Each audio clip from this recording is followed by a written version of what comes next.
హన్మకొండలో ఓ private school correspondent పై విద్యార్థి సంఘం నాయకుల దాడిని తీవ్రంగా ఖండిస్తున్నట్లు చిట్యాల మండల ప్రైవేట్ పాఠశాల ఉపాధ్యాయులు అన్నారు. విద్యా సంస్థల యాజమాన్యంపై జరిగిన దాడికి నిరసనగా ఉమ్మడి వరంగల్ జిల్లా వ్యాప్తంగా విద్యా సంస్థల బంద్ కొనసాగింది. ఈ మేరకు చిట్యాల మండలంలోనూ ప్రైవేట్ విద్యా సంస్థలు బంద్ను పాటించాయి.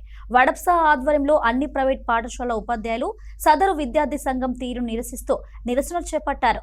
ఇటువంటి దాడులను తీవ్రంగా ఖండిస్తున్నట్లు తెలిపారు.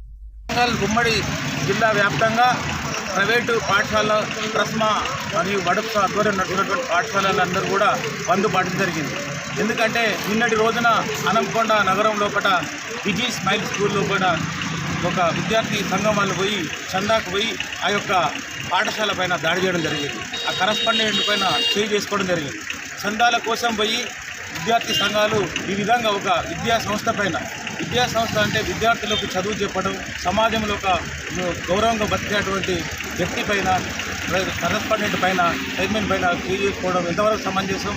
ఈ విధంగా సమాజంలో పట్ల ఉన్నటువంటి అందరూ కూడా ఆలోచించాలి.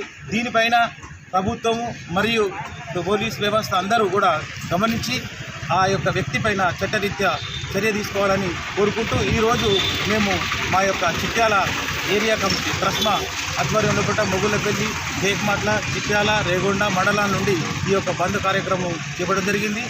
జిల్లా ఆధ్వర్యంలో ఈరోజు నిన్న హన్మకొండలోని స్మార్ట్ విజీ స్కూల్ కరెస్పాండెంట్ అయినటువంటి శ్రీనివాస్ వర్మ పైన జరిగిన దానికి వ్యతిరేకంగా మేము ఈరోజు ఏరియాలో ఉన్నటువంటి అన్ని ప్రైవేట్ పాఠశాలలు బంద్ పాటించడం జరిగింది.